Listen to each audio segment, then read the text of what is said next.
Mr. Chairman, ladies and gentlemen, I would like first to thank organizer to give me the possibility to invite me and to give the possibility to present the exergy as the measure of sustainability of energy system. But because of the constraint of the time, I will leave the first part of my lecture out, and I will go directly to the sustainable energy system, which can be used everywhere in all cities, in all countries in the world, and making the country independent from the import of the energy.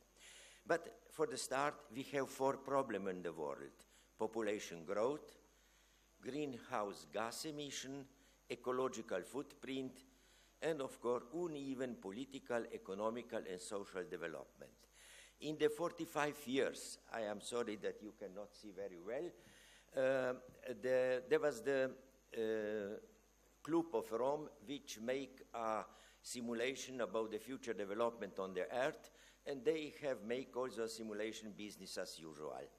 After 45 years, if we put the statistic data of United Nations in this simulation, we can see that we are following this business as usual scenario, which is going to the collapse of the societies in the next 10, 20, or 30 years. Then I will ask you, you are informed about exergy, I suppose. Exergy is the part of energy which can be used to do work. The rest is energy, is the energy of environment. And we don't need energy. We need exergy, because energy cannot be consumed, can be only transformed. Exergy can be, because of our irreversibilities in our processes, very easy destroyed. And I can tell you that the solar energy is the pure exergy, fossil fuel are pure exergy, but by conversion, we are killing almost 40 to 60% of exergy in this fuel. Therefore, I see that is very important that if we are talking about the energy or water and so on, we cannot talk about the consumption, we can talking only about the use and change of the states.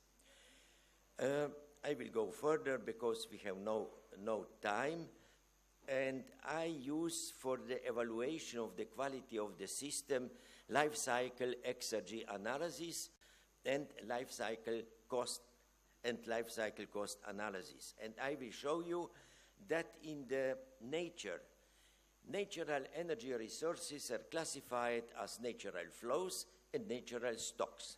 Stocks are then divided in deposits, which can be used very easy, and are renewable, and the founds, which are non-renewable deposit like oil, coal, and so on. If you are looking on the example of the exergy flow diagram in one power plant on using fossil fuel, this power plant can use the exergy for the building up, use the fuel for the production of electricity, and is using part of exergy to destroy, to dismantle the unit. This unit can never be sustainable because they use always more exergy as is produced and can be used. If we are looking on the diagram of the sustainable system like the wind generator or PV, we can see that we need a little bit more, a little bit part of the exergy for the design and the construction. Then we are using solar energy for the production of the exergy, and then we need some exergy for destruction. But what is important, in the first year or half of year, we return the exergy used for the construction, and this is the so-called exergy payback time. And you will see at the end the exergy payback time for all technologies for renewable energy we are using now are between 0.5 to 2 years. This means that our technology is viable. And of course, here we have also some other exergy balance. This is the exergy return of exergy invested. And if this value is greater than 1, system is sustainable. If it's less than 1, is unsustainable. And now to the sustainable exergy system as replacement of present energy system. What characteristics should be of sustainable exergy system? First, we have 6 main points.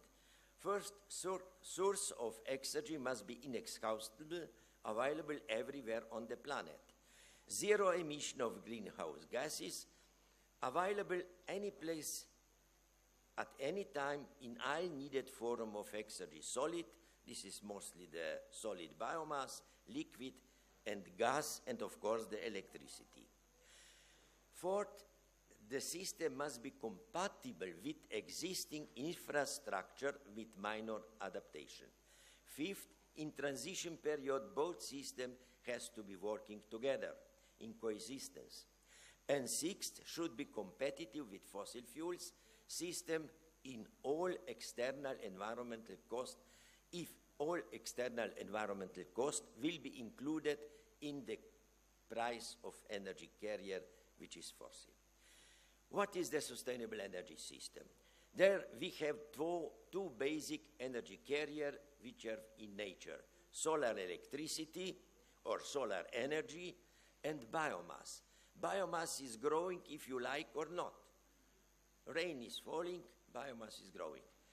And if we use chemical storage of solar electricity, converting the hydrogen from the water and using the carbon from the biomass, we can obtain the methane, methanol, and electricity.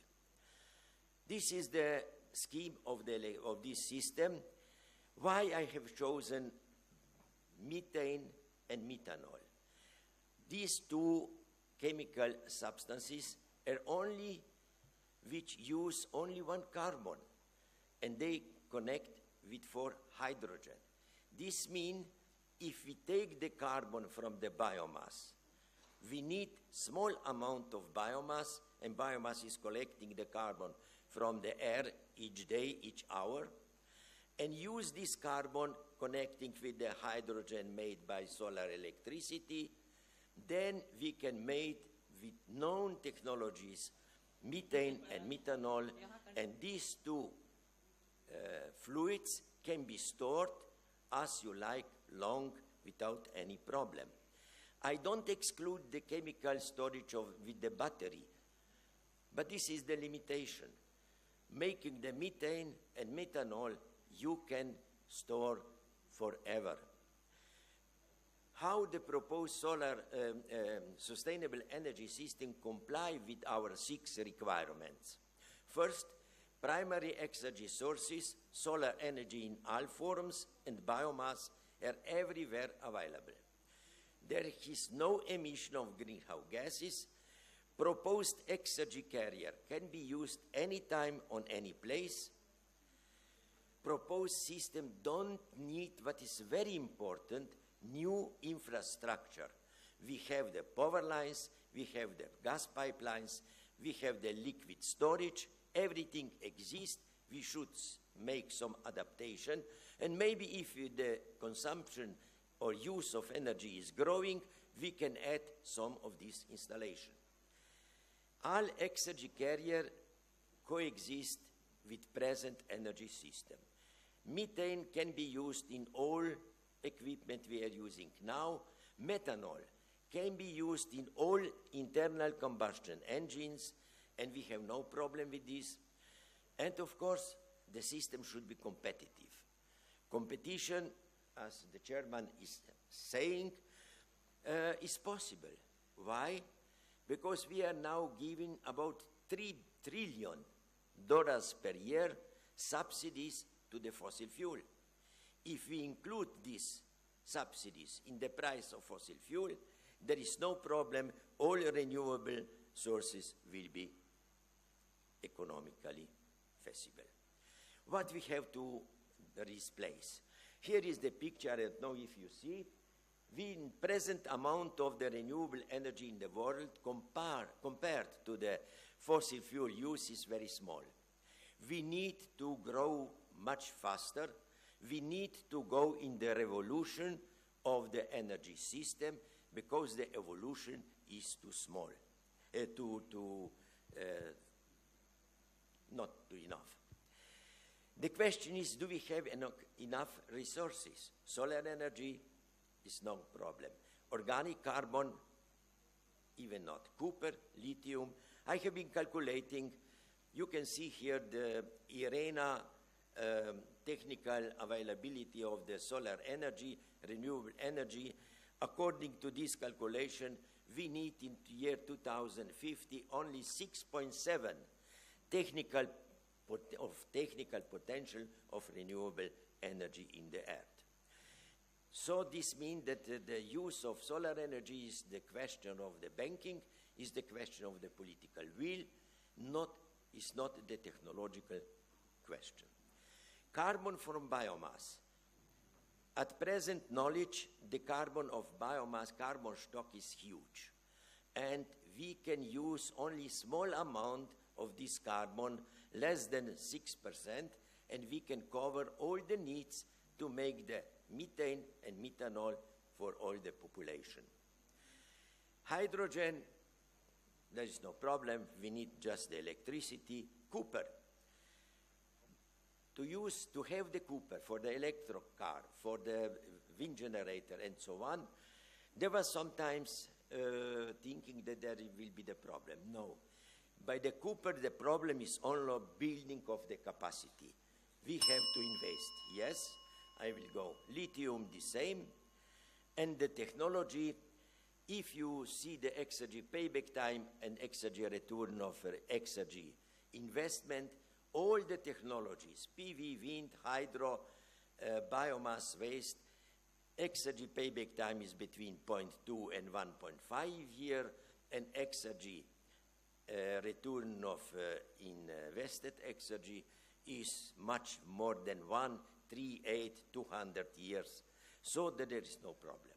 And now we have the conclusions. Exergy efficiency and exergy return of exergy invested are very good indicators of exergy conversion processes. Proposed sustainable energy system can replace the present system with further development of chemistry for biomass conversion in methane and methanol, especially the small units which are feasible for the farmers. And sustainable energy system with methane and methanol represent the chemical storage, which is the main problem of using solar electricity or solar energy. The biomass conversion in liquid fuel needs further optimization, improving significantly the exergy efficiency of the processes from land use and conversion to the fuel. Synthetic gas and liquid enable us further use of the internal combustion engine in light and heavy vehicles or in hybrid cars. We don't need to change all the auto industry to go electric. It will be impossible from the practical view, but in any case, we have to have the coexistent both. And at the end, time for transition is about 33 years if our goal is to be sustainable in 2050. I hope that is long enough to achieve our final goal to be 100% sustainable and independent on the fossil fuels. Thank you very much.